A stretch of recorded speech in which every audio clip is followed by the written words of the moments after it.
Well, tonight, the head of U.S. Customs and Border Protection, Chris Magnus, has stepped down. President Biden accepted his letter of resignation, where Magnus said it has been a privilege and an honor to be a part of the administration. The resignation comes just a day after it was revealed that Magnus was told to resign or be fired this week.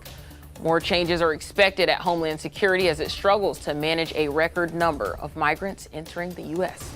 And the Biden administration did task Vice President Kamala Harris with the issue of migrant crossings, naming her the so-called border czar. And that was just 2 months into the new administration. And here are the facts now. Very little new policy has come out of the White House since that decision. Since Harris was named border czar in March of last year, she made her first and still only visit to the border 3 months later.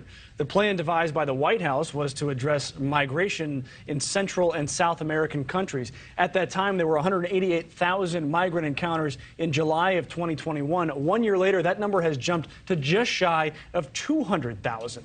And Niall Stanage, White House columnist for The Hill, is joining me right now to discuss a little bit more on this. Niall, as we see, Governors Abbott and DeSantis, they sent migrants to sanctuary cities.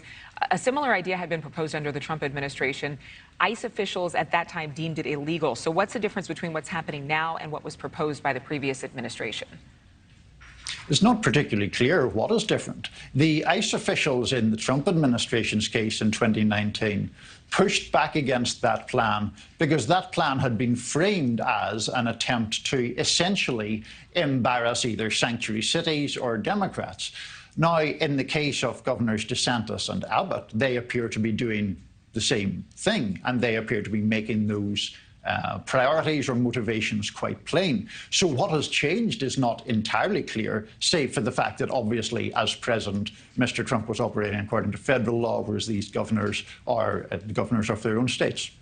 And Kamala Harris, Vice President Harris, obviously, as we've been talking about, put in charge, essentially. I remember in the very beginning, she would often speak to root causes of this mass migration toward the United States. But what happened to her plans to stop migration at the source in Central America, the talks that she was having with different Central American nations about why this wasn't safe?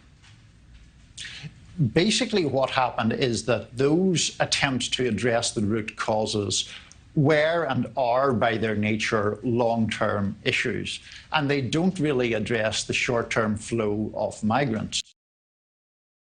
On her first international trip as vice president, Kamala Harris told Guatemala's president her goal is to restore hope to the country's struggling residents. To let them know that they are seen, that they are heard. But behind the pleasantries, it's a high-stakes mission for the vice president to address the root causes of illegal immigration to the U.S. Do you consider the governments of El Salvador, Guatemala, Honduras, Mexico, or any other in this region to be corrupt? On the issue of corruption, the conversation that I had with President Giammattei today was very frank and very candid, and I think this is a quality that he and I appreciate in each other. And at a time when everything seems to just be intensifying every single week. Since she went to the border last June, the Border Patrol reports a 6% increase in encounters. We could give massive numbers for some of those encounters, but how secure is the border? She had actually spoken about this in an interview live about the border being secure, but don't we have so much evidence contrary to that? We do have evidence contrary to that. I don't think the word secure is a great word to use when it seems like for the first time ever there will be more than 2 million encounters in one fiscal year between Border Patrol agents and people who do not have papers, who are unauthorized migrants.